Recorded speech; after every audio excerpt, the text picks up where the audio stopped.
ಮೂರು ಬಲಿಷ್ಠ ಶತ್ರು ರಾಷ್ಟ್ರಗಳು, ಏಕಾಂಗಿ ಹಿಂದೂಸ್ತಾನ್. ಮೂರು ರಾಷ್ಟ್ರಗಳಿಗೆ ಭಾರತ ಯಾವ ರೀತಿ ಪವರ್ ಪಂಚ್ ಕೊಟ್ಟಿದೆ ಅಂದ್ರೆ, ಭಾರತದ ಈ ರೀತಿಯ ಪರಾಕ್ರಮಕ್ಕೆ ತ್ರಿಶೂಲ, ವ್ಯೂಹ, ಉಡಿ. ವಿಶ್ವದ ಮುಂದೆ ಟರ್ಕಿ, ಚೀನಾ, ಈ ಪಾಕಿಸ್ತಾನ್ ಕಳ್ಳಾಟವನ್ನ ಬಯಲು ಮಾಡಿದ್ದು ನಮ್ಮ ಭಾರತ. ಜಿನ್ನಾಲ್ಯಾಂಡ್ಗೆ ಡ್ರ್ಯಾಗನ್ ರಾಷ್ಟ್ರ ಕುಮ್ಮಕ್ಕು ಕೊಟ್ಟಿತ್ತು, ಅದಕ್ಕೆ ಟರ್ಕಿ ಸಾಥ್ ನೀಡಿತ್ತು. ತೆರೆಮರೆಯಲ್ಲಿ ಆಟ ಆಡಿದ ಈ ಮಳ್ಳ ಟರ್ಕಿಗೆ, ಈ ಮಳ್ಳ ಚೀನಾಗೆ, ಈ ಪಾಪಿ ಪಾಕಿಸ್ತಾನಕ್ಕೆ ಭಾರತ ಯಾವ ಮಟ್ಟಿಗೆ ಶಾಕ್ ಕೊಟ್ಟಿದೆ ಅಂತಂದ್ರೆ ಅನುಭವಿಸ್ತಾ ಇದೆ. ಮೂರು ಶತ್ರು ರಾಷ್ಟ್ರಗಳಿಗೆ ಒಂದೇ ಒಂದು ಏಟಿಗೆ ಭಾರತ ಪವರ್ ಪಂಚ್ ಅನ್ನ ಕೊಟ್ಟಿದೆ.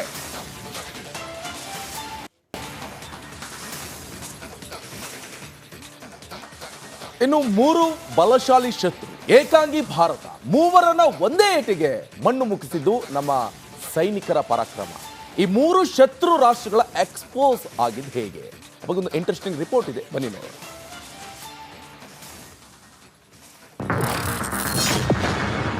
ಮೂರು ಶತ್ರು ರಾಷ್ಟ್ರ, ಏಕಾಂಗಿ ಹಿಂದೂಸ್ತಾನ.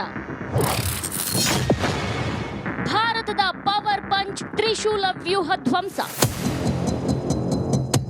ಪಹಲ್ಗಾಮ್ನಲ್ಲಿ ಹಿಂದೂಗಳ ನರಮೇಧ ನಡೆಸಿದ್ದ ಉಗ್ರರ ಬೆನ್ನಿಗೆ ಪಾಪಿ ಪಾಕಿಸ್ತಾನ ನಿಂತಿತ್ತು. ಮೇಲ್ನೋಟಕ್ಕೆ ಉಗ್ರರನ್ನ ಬೆಂಬಲಿಸಲ್ಲ ಎಂದಿದ್ದ ಜಿನ್ನಾಲ್ಯಾಂಡ್ ಭಾರತದ ಮೇಲೆ ದಾಳಿಗೆ ಯತ್ನಿಸಿತ್ತು. ಇದರ ಪ್ರತೀಕಾರಕ್ಕೆ ಆಪರೇಷನ್ ಸಿಂಧೂರ ಶುರುವಾದಾಗಲೇ ನೋಡಿ ಪಾಕ್ ಹಿಂದಿನ 2 ದೇಶಗಳ ಮುಖವಾಡ ಕಳಚಿ ಬಿದ್ದಿದ್ದು. ಭಾರತದ ವಿರುದ್ಧ ಷಡ್ಯಂತ್ರ ಮಾಡಿ ದಾಳಿಗೆ ಯತ್ನಿಸಿದ್ದು ಪಾಕ್ ಮಾತ್ರವಲ್ಲ, ಪಾಕಿಸ್ತಾನ ಸೇರಿ 3 ರಾಷ್ಟ್ರಗಳು. ಎಸ್, ಭಾರತದ ಮೇಲೆ ದಾಳಿ ನಡೆಸಲು ಚೀನಾ ಹಾಗೂ ಟರ್ಕಿ ಪಾಕಿಸ್ತಾನಕ್ಕೆ ಸಹಾಯ ಮಾಡಿದ್ವು. ಭಾರತದ ಏರ್ ಡಿಫೆನ್ಸ್ ಸಿಸ್ಟಮ್ ಹೊಡೆದುರುಳಿಸಿದ ಕ್ಷಿಪಣಿ ಡ್ರೋನ್ಗಳೇ ಇದಕ್ಕೆ ಸಾಕ್ಷಿ. ಭಾರತದ ಗಡಿಯಲ್ಲಿ ಬಿದ್ದ ಡ್ರೋನ್ ಅವಶೇಷಗಳು ಟರ್ಕಿಯ ಕಳ್ಳಾಟವನ್ನ ಬಯಲು ಮಾಡಿವೆ. ಜೊತೆಗೆ ಚೀನಾ ನೀಡಿದ್ದ ಏರ್ ಡಿಫೆನ್ಸ್ ಸಿಸ್ಟಮ್ ಕೂಡ ಡ್ಯೂಪ್ಲಿಕೇಟ್ ಅಂತ ಪಾಕ್ಗೆ ಗೊತ್ತಾಗಿದ್ದು ಭಾರತ ಎಡಿಎಸ್ ಅನ್ನ ಛಿದ್ರಗೊಳಿಸಿದ್ದಾಗಲೇ.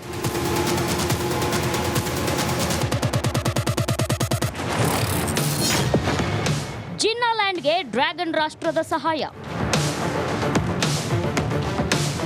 ಯಾವಾಗಲೂ ಪಾಕಿಸ್ತಾನ ಪರ ಇರೋ ಡ್ರ್ಯಾಗನ್ ರಾಷ್ಟ್ರ ಭಾರತದ ವಿರುದ್ಧ ಮತ್ತೆ ವಿಷಕಾರಿದೆ. ಹಿಂದೂಸ್ತಾನದ ಮೇಲೆ ದಾಳಿಗೆ ಯತ್ನಿಸಿದ ಜಿನ್ನಾಲ್ಯಾಂಡ್ಗೆ ಶಸ್ತ್ರಾಸ್ತ್ರಗಳ ಜೊತೆ ನೈತಿಕ ಬೆಂಬಲ ಸೂಚಿಸಿ ಟೀಕೆಗೆ ಗುರಿಯಾಗಿತ್ತು. ವಿಶ್ವದಾದ್ಯಂತ ಚೀನಾ ನಡೆಗೆ ಛೀಮಾರಿ ಹಾಕಲಾಯಿತು. ಹಾಗಾದ್ರೆ ಪಾಕ್ಗೆ ಚೀನಾ ನೀಡಿದ ಶಸ್ತ್ರಾಸ್ತ್ರ ಯಾವುವು? ಡ್ರ್ಯಾಗನ್ ರಾಷ್ಟ್ರ ನೀಡಿದ ಯುದ್ಧ ಸಲಕರಣೆಗಳು ನಿಜಕ್ಕೂ ಕೆಲಸ ಮಾಡಿದ್ವಾ? ಭಾರತ ಅವನ್ನೆಲ್ಲ ಹೇಗೆ ಚಿಂದಿ ಮಾಡ್ತು ಅನ್ನೋದನ್ನ ನೀವೇ ನೋಡಿ. ಪಾಕ್ಗೆ ಚೀನಾ ಕುಮ್ಮಕ್ಕು. ಪಾಕಿಸ್ತಾನಕ್ಕೆ ಚೀನಾ ನೀಡಿದ್ದ ವಾಯು ರಕ್ಷಣಾ ವ್ಯವಸ್ಥೆಯನ್ನ ಭಾರತದ ಕ್ಷಿಪಣಿಗಳು ಒಡಿಸ್ ಮಾಡಿವೆ. ಭಾರತದ ಮೇಲೆ ದಾಳಿಗೆ ಬಂದಿದ್ದ ಚೀನಾ ನಿರ್ಮಿತ JF-17 ಯುದ್ಧ ವಿಮಾನವನ್ನ ಹೊಡೆದುರುಳಿಸಲಾಗಿದೆ. ಇವು ಆಕಾಶದಿಂದ ಆಕಾಶಕ್ಕೆ ಹಾರುವ ಮಿಸೈಲ್ಗಳಾಗಿವೆ. ಪಾಕಿಸ್ತಾನಕ್ಕೆ ಚೀನಾ ಅಂದಾಜು 80% ಮದ್ದುಗುಂಡು ರವಾನೆ ಮಾಡಿರೋ ಮಾಹಿತಿ ಲಭ್ಯವಾಗಿದೆ. ತೆರೆಮರೆಯಲ್ಲಿ ಆಟ ಆಡಿದ ಮಳ್ಳ ಟರ್ಕಿ. ಕಳ್ಳ ಟರ್ಕಿ ಮರೆಯಲ್ಲಿ ನಿಂತು ಪಾಕಿಸ್ತಾನದ ಭಾರತದ ಮೇಲಿನ ದಾಳಿಗೆ ಕುಮ್ಮಕ್ಕು ನೀಡಿದೆ. ಇದಕ್ಕೆ ಬೆಸ್ಟ್ ಎಕ್ಸಾಂಪಲ್ ಅಂದ್ರೆ ಭಾರತ ಉಡಿಸ್ ಮಾಡಿರೋ ಡ್ರೋನ್ಗಳ ಅವಶೇಷಗಳು. ಇಷ್ಟೇ ಅಲ್ಲ, ಕಳ್ಳ ಟರ್ಕಿ ಪಾಪಿ ಪಾಕಿಸ್ತಾನಕ್ಕೆ ಭಾರತ ವಿರುದ್ಧ ಸೆಣಸಾಡಲು ಇನ್ನೂ ಹೆಚ್ಚಿನ ಯುದ್ಧ ಸಾಮಗ್ರಿಗಳನ್ನ ಒದಗಿಸಿತ್ತು. ಅವು ಯಾವುವು, ಅವುಗಳನ್ನ ಭಾರತ ಹೇಗೆ ಧ್ವಂಸ ಮಾಡಿತು ಅಂತ ತೋರಿಸ್ತೇವೆ ನೋಡಿ. ಪಾಕ್ಗೆ ಟರ್ಕಿ ಕುಮ್ಮಕ್ಕು. ಪಾಕ್ ಭಾರತದ ಮೇಲೆ ಸುಮಾರು 400 ಡ್ರೋನ್ಗಳಿಂದ ದಾಳಿ ಮಾಡಿತ್ತು. ದಾಳಿಯಲ್ಲಿ ಟರ್ಕಿಯ UAV ಅಥವಾ ಇಹಾ ಎಂದು ಕರೆಯಲ್ಪಡೋ ಡ್ರೋನ್ಗಳನ್ನ ಬಳಕೆ ಮಾಡಲಾಗಿತ್ತು. ಇವು ಟರ್ಕಿ ನಿರ್ಮಿತ ಅಸಿಗಾರ್ ಸೋನ್ಗಾರ್ ಮಾದರಿಯ ಡ್ರೋನ್ಗಳು. ಈ 400 ಡ್ರೋನ್ಗಳನ್ನ ಭಾರತದ ಏರ್ ಡಿಫೆನ್ಸ್ ಸಿಸ್ಟಮ್ ಹೊಡೆದುರುಳಿಸಿತ್ತು. ಅಷ್ಟೇ ಅಲ್ಲದೆ ಟರ್ಕಿ 6 C-130 ಹರ್ಕ್ಯುಲಸ್ ವಿಮಾನಗಳನ್ನ ಪಾಕಿಸ್ತಾನಕ್ಕೆ ಸಪ್ಲೈ ಮಾಡಿತ್ತು. ಇದು ಟರ್ಕಿಯ ಯುದ್ಧ ಸಲಕರಣೆಗಳನ್ನ ಹೊತ್ತ ಯುದ್ಧ ವಿಮಾನವಾಗಿದೆ. 3 ಶತ್ರು ರಾಷ್ಟ್ರಗಳು ಒಂದಾಗಿ ಮುಗಿಬಿದ್ರೂ ಭಾರತವನ್ನ ಟಚ್ ಮಾಡೋಕೆ ಸಾಧ್ಯವಾಗಲಿಲ್ಲ. ಹಿಂದೂಸ್ತಾನ ಹಿಂದೆಂದಿಗಿಂತಲೂ ಪವರ್ಫುಲ್ ಅನ್ನೋದಕ್ಕೆ ಇದೊಂದು ಬೆಸ್ಟ್ ಎಕ್ಸಾಂಪಲ್. ಭಾರತದ ಮೇಲೆ ದಾಳಿ ಯತ್ನಕ್ಕೂ ಮುನ್ನ 100 ಬಾರಿ ಯೋಚಿಸಬೇಕು.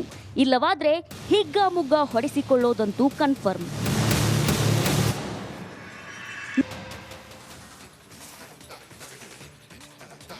ಮೂರು ಬಲಿಷ್ಠ ಶತ್ರು ರಾಷ್ಟ್ರಗಳು, ಏಕಾಂಗಿ ಹಿಂದೂಸ್ತಾನ್. ಮೂರು ರಾಷ್ಟ್ರಗಳಿಗೆ ಭಾರತ ಯಾವ ರೀತಿ ಪವರ್ ಪಂಚ್ ಕೊಟ್ಟಿದೆ ಅಂದ್ರೆ ಭಾರತದ ಈ ರೀತಿಯ ಪರಾಕ್ರಮಕ್ಕೆ ತ್ರಿಶೂಲ ವ್ಯೂಹ ಉಡಿ. ವಿಶ್ವದ ಮುಂದೆ ಟರ್ಕಿ, ಚೀನಾ, ಈ ಪಾಕಿಸ್ತಾನ್ ಕಳ್ಳಾಟವನ್ನ ಬಯಲು ಮಾಡಿದ್ದು ನಮ್ಮ ಭಾರತ. ಜಿನ್ನಾಲ್ಯಾಂಡ್ಗೆ ಡ್ರ್ಯಾಗನ್ ರಾಷ್ಟ್ರ ಕುಮ್ಮಕ್ಕು ಕೊಟ್ಟಿತ್ತು, ಅದಕ್ಕೆ ಟರ್ಕಿ ಸಾಥ್ ನೀಡಿತ್ತು. ತೆರೆಮರೆಯಲ್ಲಿ ಆಟ ಆಡಿದ ಈ ಮಳ್ಳ ಟರ್ಕಿಗೆ, ಈ ಮಳ್ಳ ಚೀನಾಗೆ, ಈ ಪಾಪಿ ಪಾಕಿಸ್ತಾನಕ್ಕೆ ಭಾರತ ಯಾವ ಮಟ್ಟಿಗೆ ಶಾಕ್ ಕೊಟ್ಟಿದೆ ಅಂತಂದ್ರೆ ಅನುಭವಿಸ್ತಾ ಇದೆ. ಮೂರು ಶತ್ರು ರಾಷ್ಟ್ರಗಳಿಗೆ ಒಂದೇ ಒಂದು ಏಟಿಗೆ ಭಾರತ ಪವರ್ ಪಂಚ್ ಅನ್ನ ಕೊಟ್ಟಿದೆ.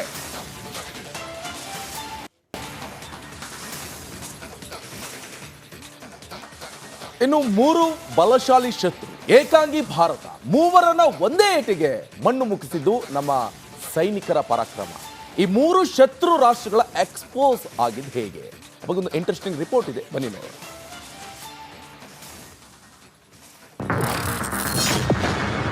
ಮೂರು ಶತ್ರು ರಾಷ್ಟ್ರ ಏಕಾಂಗಿ ಹಿಂದೂಸ್ತಾನ. ಭಾರತದ ಪವರ್ ಪಂಚ್ ತ್ರಿಶೂಲ ವ್ಯೂಹ ಧ್ವಂಸ. ಪಹಲ್ಗಾಮ್ನಲ್ಲಿ ಹಿಂದೂಗಳ ನರಮೇಧ ನಡೆಸಿದ್ದ ಉಗ್ರರ ಬೆನ್ನಿಗೆ ಪಾಪಿ ಪಾಕಿಸ್ತಾನ ನಿಂತಿತ್ತು. ಮೇಲ್ನೋಟಕ್ಕೆ ಉಗ್ರರನ್ನ ಬೆಂಬಲಿಸಲ್ಲ ಎಂದಿದ್ದ ಜಿನ್ನಾಲ್ಯಾಂಡ್ ಭಾರತದ ಮೇಲೆ ದಾಳಿಗೆ ಯತ್ನಿಸಿತ್ತು. ಇದರ ಪ್ರತೀಕಾರಕ್ಕೆ ಆಪರೇಷನ್ ಸಿಂಧೂರ ಶುರುವಾದಾಗಲೇ ನೋಡಿ ಪಾಕ್ ಹಿಂದಿನ 2 ದೇಶಗಳ ಮುಖವಾಡ ಕಳಚಿ ಬಿದ್ದಿದ್ದು. ಭಾರತದ ವಿರುದ್ಧ ಷಡ್ಯಂತ್ರ ಮಾಡಿ ದಾಳಿಗೆ ಯತ್ನಿಸಿದ್ದು ಪಾಕ್ ಮಾತ್ರವಲ್ಲ, ಪಾಕಿಸ್ತಾನ ಸೇರಿ 3 ರಾಷ್ಟ್ರಗಳು.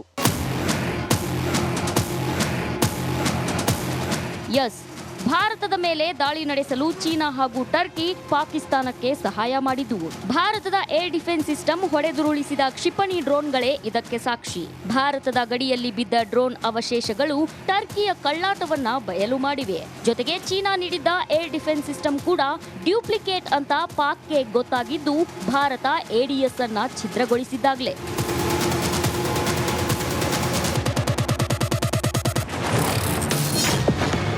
ಜಿನ್ನಾಲ್ಯಾಂಡ್ಗೆ ಡ್ರ್ಯಾಗನ್ ರಾಷ್ಟ್ರದ ಸಹಾಯ.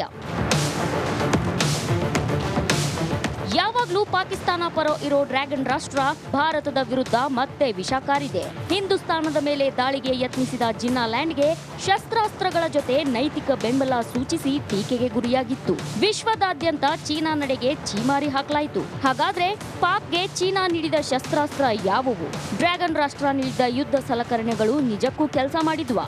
ಭಾರತ ಅವನ್ನೆಲ್ಲ ಹೇಗೆ ಚಿಂದಿ ಮಾಡ್ತು ಅನ್ನೋದನ್ನ ನೀವೇ ನೋಡಿ.